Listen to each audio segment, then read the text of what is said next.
Hey, this is Ruthie Oberg with today's devotion from history. In 1776, when our founding fathers signed the Declaration of Independence, they were rejecting one form of government in the British monarchy, and they realized that they had to replace that government with something else. So in 1777, they drafted the Articles of Confederation. But what that did was created a very weak federal government that really did need some shoring up. So in 1787, they met again, and they drafted the Constitution, which created a much stronger federal government. But in order to have that ratified, all 13 states had to sign on. And some of the states and some very powerful individuals within those states were called anti-federalists. That meant that they felt that the federal government needed to be constrained, that it was, as it was outlined in the Constitution, that federal government was too strong, and they wanted it understood from the very beginning that American citizens had some basic rights just simply because they were American citizens. And so they drafted the Bill of Rights, 10 basic amendments to the Constitution that said what what those rights were for American citizens. And that was ratified on December 15th of 1791. So in a nutshell, what are those rights? Well, here we go. It's important that we understand them.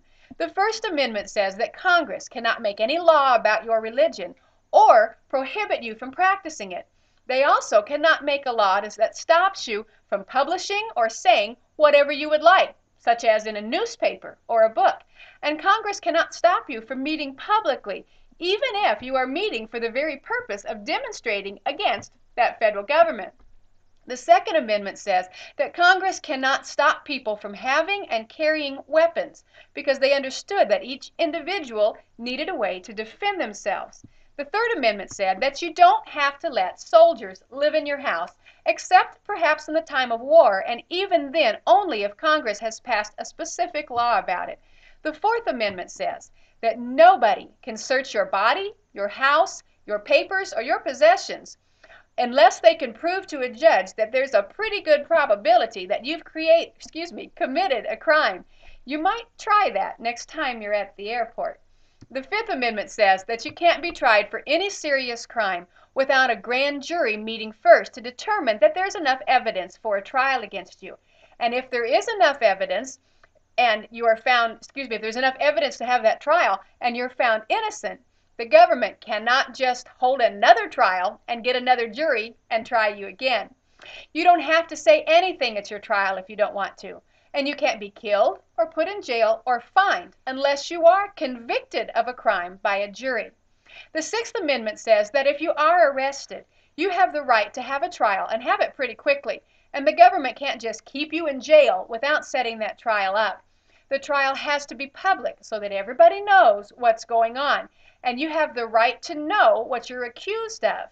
You have the right to know who the witnesses are against you, and you have the right to bring your own witnesses. You have the right to a lawyer to help you, and you have the right to have a jury who is comprised of just ordinary people who are pretty much like you.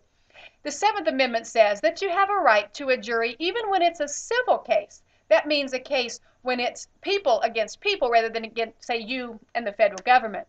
The Eighth Amendment says that the government cannot make you pay what is more than reasonable in bail or in fines, and the government can't order you to have what's called cruel or unusual punishment.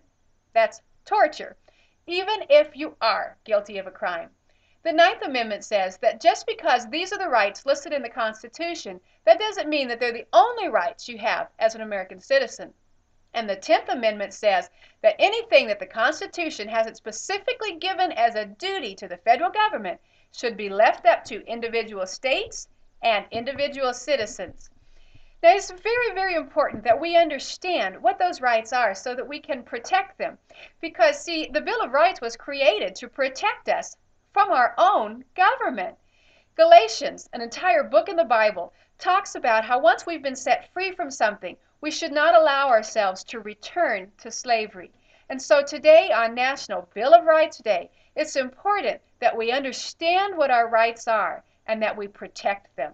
I am thankful to God that He has given us a country that recognizes that we have basic rights as American citizens. And I am also thankful for those who are still out there protecting those basic rights. I'll see you next time on Devotions from History.